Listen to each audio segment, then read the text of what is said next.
Magandang araw at maligayang pagbabalik sa ating munting channel. Ito ang Masters.mindph channel at sa bidyong ito ay ituturo ko sa inyo kung paano gawing Affordabox ang inyong TV Plus. So kung meron kang TV Plus, hindi mo na kailangan bumili ng Affordabox. So unang-una, i-turn on ang inyong TV at ang TV Plus at iset sa GMA 7 ang channel ng TV Plus.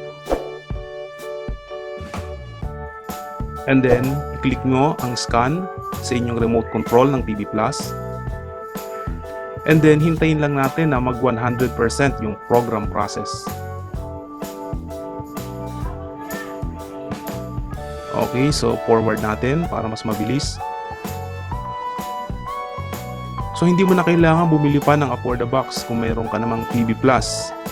So, sundin nyo lamang ang step by step na ituturo ko sa inyo at meron na kayong Affordabox.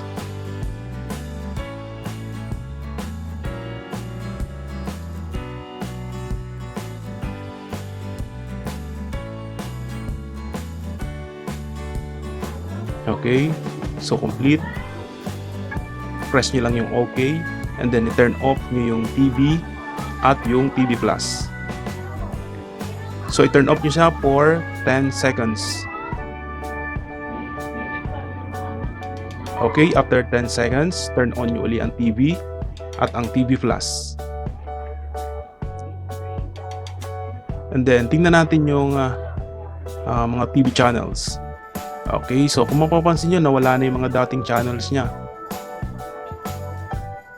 So pumalit na yung GMA, GNTV, Heart of Asia. Okay. So madaming channels yan. So nakakuha tayo ng 51 channels. Okay, maraming channel yan. Rock of Manila, Reserve Channel, So TV, may mga test broadcast channel.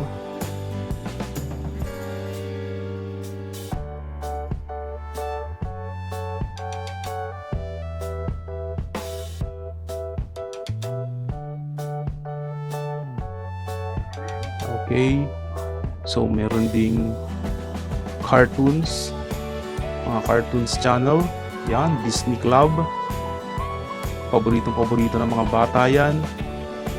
So ito yung GMA 7. Okay, di ba? So marami yan.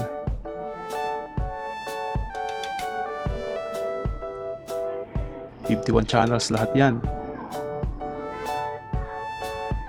Ito ang mga gusto ng mga bata.